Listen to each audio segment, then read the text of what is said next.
In Paris, France, there is a bronze statue on top of a stone pedestal where the person has his hand placed underneath his chin.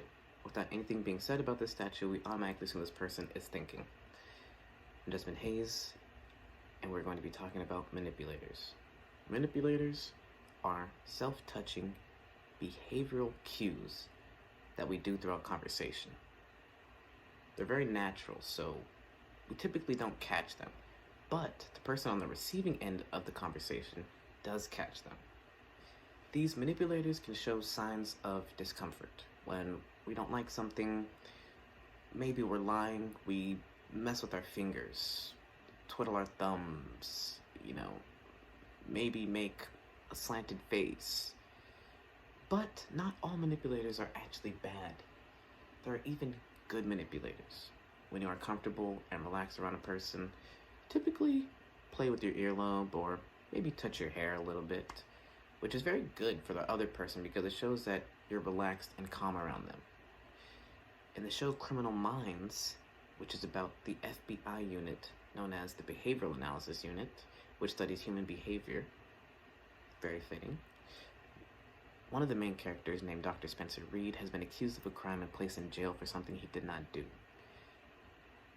Now it is up to another team member to come in and try and figure out a way to help him out of the situation.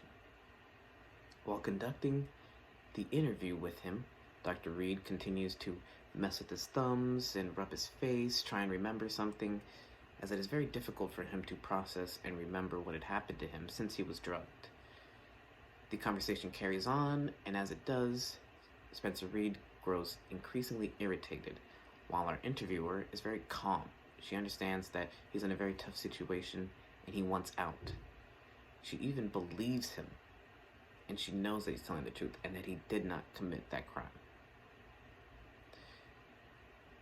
While she is interviewing him, it becomes very obvious to her that Reed just wants out. He wants out. He wants to just forget about the whole situation and just be stuck in jail where he belongs.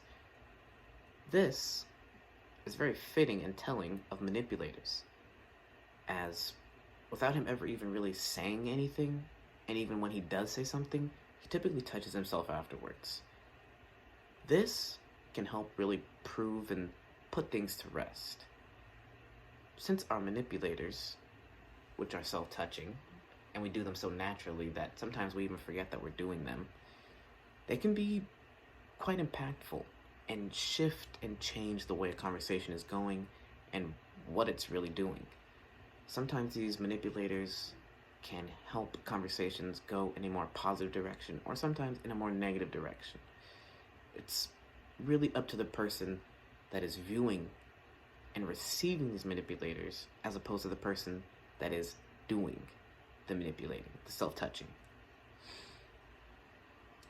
The same way that the thinker, the famous sculpture in Paris, France, is of the person thinking, these manipulators fall into a similar category of self-touching behaviors that we don't really think about, but they happen.